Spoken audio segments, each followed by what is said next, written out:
Paris, 1769. The philosopher Denis Diderot has just come into real money for the first time in his life.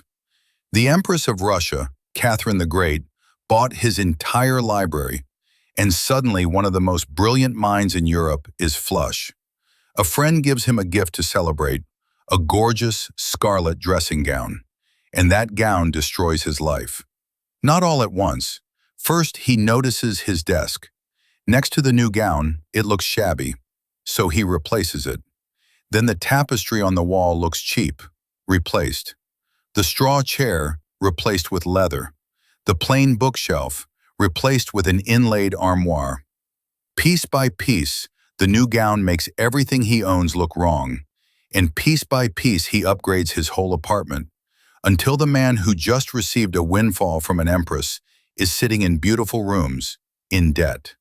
He wrote an entire essay about it, and one line has survived 250 years. I was absolute master of my old dressing gown. I have become a slave to my new one. Now be honest, you've run this exact script. Maybe it wasn't a gown. Maybe it was the raise that somehow disappeared in 6 months. The new car that made your garage look wrong. The promotion that was finally going to make things feel easy and didn't.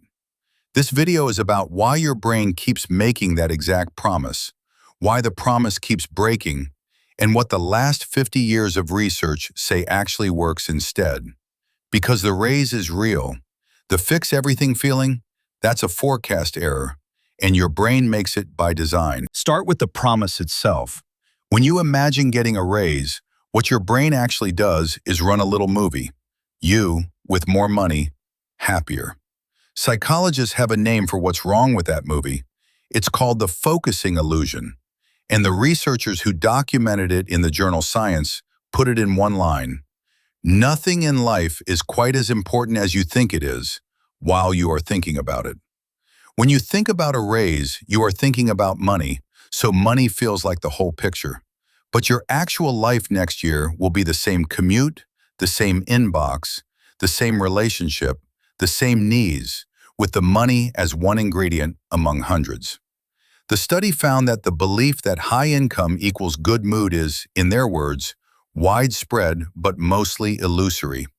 People with above-average incomes were barely happier moment to moment and were actually more tense. There's a second bug stacked on top, called impact bias. Humans systematically overestimate both how intense and how long the emotional payoff of a future event will be. Not just for money, researchers have documented it for promotions, moves, breakups, even elections.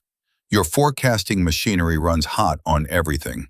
So before we touch a single dollar of the raise, notice what's already true. The version of you that wants the raise is imagining a payoff that the version of you who gets it will not experience at that intensity. That's not cynicism. That's what the forecasting research keeps finding. And it's only the first layer. Layer 2 has a famous origin story and an even more interesting correction. 1978. 3 psychologists tracked down 22 people who won major prizes in the Illinois State Lottery and compare them to neighbors who won nothing, and to 29 people who had been paralyzed in accidents. The headline result made the study a legend. The lottery winners were not measurably happier than their neighbors. On a 0 to 5 scale, winners averaged 4.0, controls 3.8. Statistically, a wash. Even stranger, in that same tiny sample, the winners reported getting less pleasure from everyday things. Breakfast, a joke, a chat with a friend. The big win had raised their bar, and now ordinary life undershot it. This became the poster study for what researchers call hedonic adaptation, the treadmill. Your feelings recalibrate to your circumstances, so the new normal stops registering, and the treadmill is real. But this channel owes you the footnotes because they change the picture. Footnote 1. That study had 22 winners in it. 22. Almost half the winners they approached declined to participate. It's a classic, but it's a tiny sample wearing a very big crown. Footnote 2. The version you've heard about the accident victims, that they ended up just as happy as everyone else, is not what the data showed. They were meaningfully less happy than the controls. A major meta-analysis of 188 studies later confirmed adaptation exists, but it is not total, and it is not the same for every life event. So hold both truths. Your mood does drift back toward baseline, and the pop version of that fact has been oversold, which raises the question the 1970s couldn't answer. What happens when you run the lottery test properly, at scale? Sweden ran it. Researchers took over 3,000 Swedish lottery winners, people randomized into wealth by pure chance, which makes it about as clean as a natural experiment gets, and surveyed them 5 to 22 years after the win. If the treadmill swallowed everything, decades later the winners should look exactly like everyone else. They didn't. Large prize winners showed a sustained rise in overall life satisfaction, persisting more than a decade, with no evidence it was fading. Read that again. No evidence it was fading. But here's the twist that makes it all click. The same data showed their day-to-day mood. Their happiness on a random Tuesday afternoon barely moved. Money durably changed how they judged their lives, and barely changed how their moments felt. That's the actual shape of the treadmill. It runs under your feelings, not under your whole life. And while we're correcting folklore, let's kill the biggest lottery myth on the internet.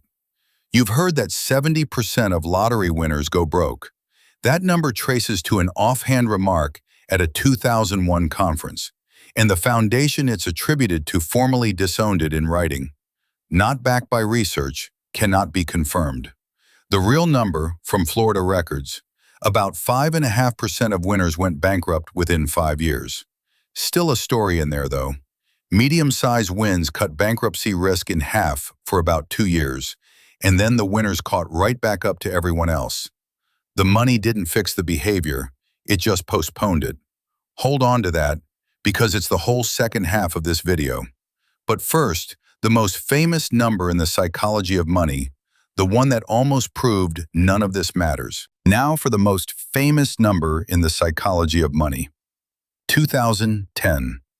Daniel Kahneman, Nobel laureate, and the economist Angus Deaton, who would later win his own Nobel, analyzed roughly 450,000 survey responses from Americans. They split happiness into two different things, and that split is the key that unlocks this whole question. Thing 1. Life evaluation. Step back, look at your life as a whole, score it 0 to 10. Thing 2. Emotional well-being. Did you actually feel joy yesterday? Stress? Sadness? They're finding life evaluation rises with income and just keeps rising, no ceiling. But the emotional side, the felt experience of your days, rose only up to about $75,000 a year and then flatlined. Beyond that point, more money bought a better-looking life, not better-feeling days. The $75,000 happiness plateau became legend. It escaped the journal and got quoted in salary negotiations, personal finance books, a million dinner arguments. Quick honesty note before we go on. That's $75,000 in dollars from around 2009. In today's money, it's comfortably north of $100,000. But the dollar figure isn't the interesting part. The interesting part is that the finding was clean. The data was huge. The author was one of the most decorated psychologists alive, and it was about to be taken apart with his help. 2021. A researcher named Matthew Killingsworth publishes a study built differently. Instead of asking people to remember yesterday, his app pinged 33,000 working Americans at random moments, over 1.7 million pings, asking one thing: how do you feel right now? Real time, not memory. His result? No plateau. Anywhere. Felt happiness kept climbing with income, past 75,000, past 100,000, at the same steady rate. Two giant studies, two opposite answers. And then something happened that almost never happens in science. Instead of trading pot shots for a decade, Kahneman and Killingsworth teamed up with a neutral referee, psychologist Barbara Mellers, and reanalyzed the data together. It's called an adversarial collaboration. And in 2023, it settled the fight. Both were right about different people. For most people, happiness keeps rising with income, no ceiling. For the happiest third, it actually rises faster after 100,000. The plateau exists only for one group, roughly the unhappiest 20%.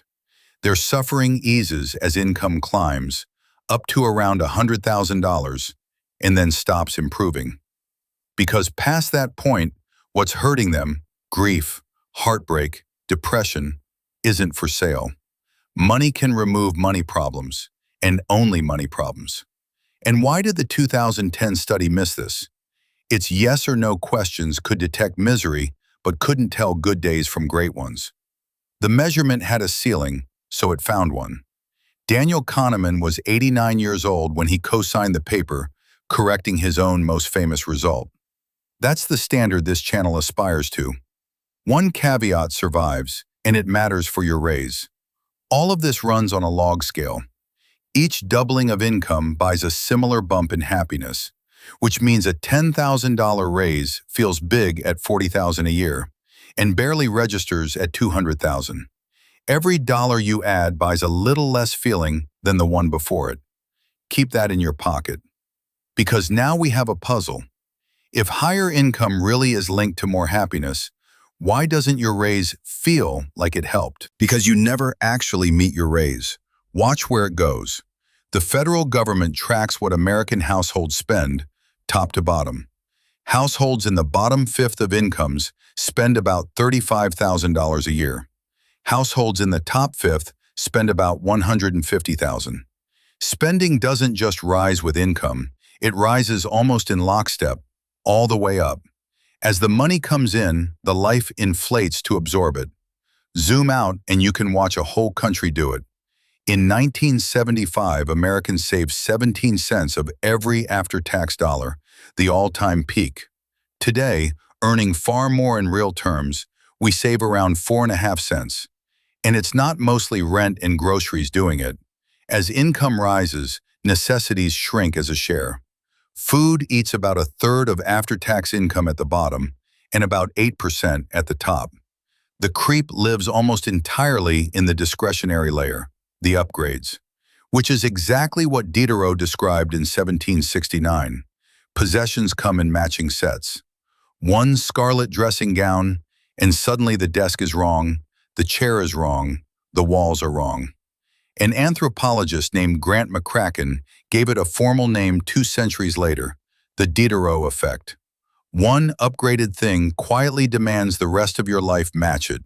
The raise buys the gown writes the shopping list. And one more honesty check, because this stat is everywhere. Half of 6-figure earners live paycheck to paycheck. That number comes from marketing surveys where paycheck to paycheck means whatever you feel it means. Stricter bank data definitions put it around a quarter of households. Still huge. A quarter of households, plenty of them 6 figures deep, with no monthly slack. Not because the money didn't arrive, because the lifestyle arrived first, and it always sends the bill. And the bill isn't even the worst part. The worst part is who moves in next door. And there's a darker gear in the machine. In 1998, researchers at Harvard's School of Public Health asked people a question that should be easy. Option A, you earn $50,000 a year, and everyone around you earns $25,000. Option B, you earn $100,000, and everyone around you earns $200,000. Same prices either way.